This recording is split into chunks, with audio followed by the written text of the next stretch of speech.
اللہ کلا لینبذن فی الحطام. پہلے شرف میں الذی جمع مالا وعددا یحسب ان مالہ اخلدا. یہ گمان کرتے ہیں کہ ہمارا مال ہمیں لافانی کر دے گا، مال کی کثرت سے ہم محفوظ ہو جائیں گے اور ہمارا کچھ نہیں بگڑے گا، دولت اتنی ہوگی تو ہم ہر طرح سے حفاظتوں کے ساتھ میں آ جائیں گے، ہمارا مال ہمیں لافانی کر دے گا. یحسب ان مالہ اخلدا.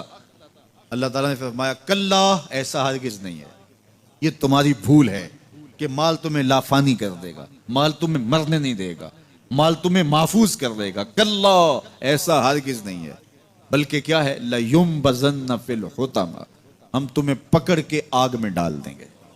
لَيُنبَذَنَّ کے لفظ پہ اگر غور کیا جائے تو عربی میں جب ان کا جوتا پرانا ہو جاتا تو پرانا جوتا جب پہننے کے بھی قابل نہ رہتا تو اس کو اتار کے ایسے حقارت سے پھینکتے اور اس کے لیے لفظ استعمال کرتے نبذت النال، میں نے جوتا پھینک دیا. وہ جوتا جو پاؤں میں ڈالنے کے بھی قابل نہ رہے اور اتنا پرانا ہو جائے کہ اس کو اب جو ہے وہ مزید مرمت بھی نہ کروانا ممکن ہو تو اس کو پھر پھینکا جاتا ہے اور پھر اس کو وہ حقارت سے پھینکتے ہیں اور وہ جوتا چلتے ہوئے تنگ کرتا ہے تو پھر اس کو اتار کے حقارت سے پھینک دیتے ہیں. تو اس کے لیے لفظ بولتے ہیں نبذت النال، میں نے جوتا پھینک دیا. حقارت سے پھینکنے کو نبض کہتے ہیں اور یہی لفظ اللہ تعالیٰ جل شانہ نے فرمایا کلا لینبذن فی الحطمہ. اے اہل عرب، جس طرح تم جوتا پرانا حقارت سے پھینکتے ہو، ہم حقارت سے تمہیں آگ میں ڈال دیں گے. کلا لینبذن فی الحطمہ. یہ ان مالداروں کی کہانی ہے جنہوں نے مال کو اپنا معبود بنا لیا، مال کو اپنا مقصود بنا لیا.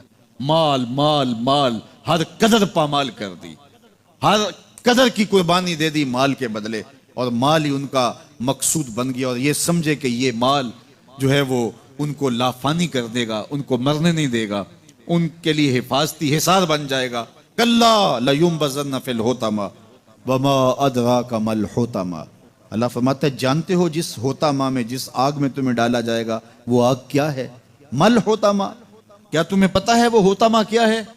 پھر خود فرمایا نار اللہ الموقدۃ التی تطلع علی الافئدہ. یہ اللہ کی جلائی ہوئی آگ ہے جو دل کھا جائے گی، جو کلیجے چاٹ جائے گی. تو حب زر، یہ حب دولت اور حب دنیا، یہ تمام برائیوں کی جڑ ہے. تو اس لیے اپنے اندر سے محبت زر کو نکالنے کی کوشش کیجئے اگر کہیں آپ کو داخل ہوتی محسوس ہو رہی ہے. اور حب دولت کو نکالنے کے لیے زکوٰۃ، صدقات، اسلام نے ہمیں یہ نظم دی ہے. اقبال نے کہا تھا حب دولت تلف می سازت زکوٰۃ. زکوٰۃ حب دولت کو زائل کرتی ہے، جب اللہ کی راہ میں لٹاؤ گے تو اس سے کم بھی نہیں ہوگا. میرے حضور نے 3 چیزیں قسم کر کے کہیں. حضرت ابو کبشہ الانماری رضی اللہ تعالیٰ عنہ سے مروی ہے، میرے حضور نے ارشاد فرمایا اگر کوئی شخص کسی کو معاف کر دیتا ہے تو اس کی عزت کم نہیں ہوگی، میں محمد اللہ کی قسم اٹھاتا ہوں. دوسری بات میرے حضور نے فرمائی کہ جو شخص مانگنے لگ جاتا ہے، سوال کا دروازہ کھول لیتا ہے، اللہ اس کے لیے محتاجی کا دروازہ کھول دیتا ہے، اس کی کبھی کمی پوری نہیں ہوتی. اور تیسری بات میرے حضور نے قسم کر کے کہی ما نقص مال عبد من صدقہ. کہا میں اللہ کی قسم اٹھا کے کہتا ہوں کہ صدقے سے مال کم نہیں ہوتا، صدقے سے مال گھٹتا نہیں ہے. تو ایک تو مال بھی نہیں گھٹے گا، یہ ضمانت کس کی ہے؟ میری نہیں ہے، یہ رسول اللہ کی ضمانت ہے.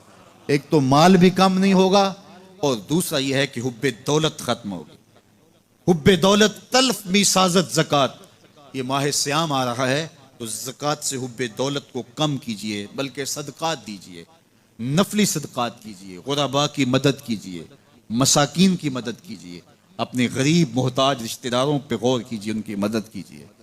اپنی ہمسائیگی میں دیکھیے، پردے سے مدد کیجئے، ان کی عزت نفس بھی مجروح نہ ہو.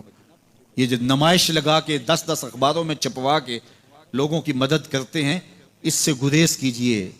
کبھی سوچیں کہ اگر آج کسی کی بیٹی لائن میں کھڑی ہے تو کل اگر یہ مرحلہ میری بیٹی کے لیے آ جائے تو پھر میرا مزاج کیا ہوگا. تو عزت نفس کا خیال رکھیے، لوگوں کی غربت کا تماشا نہ اڑائیے اور لوگوں کی جو ہے وہ محتاجی کو اپنی تسکین کا ذریعہ نہ بنائیے. یہ تو اللہ نے تمہیں دیا اور انہیں نہیں دیا، اور وہ آزمائش کی گھڑی میں کھڑے ہیں، تم ان کے ساتھ کھڑے ہو جاؤ. تو لوگوں کی مدد کیجئے، دکھیوں کے کام آئیے، مساجد کی جو ہے وہ تعمیر کیجئے، مدارس دینیہ کے ساتھ وابستہ رہیے.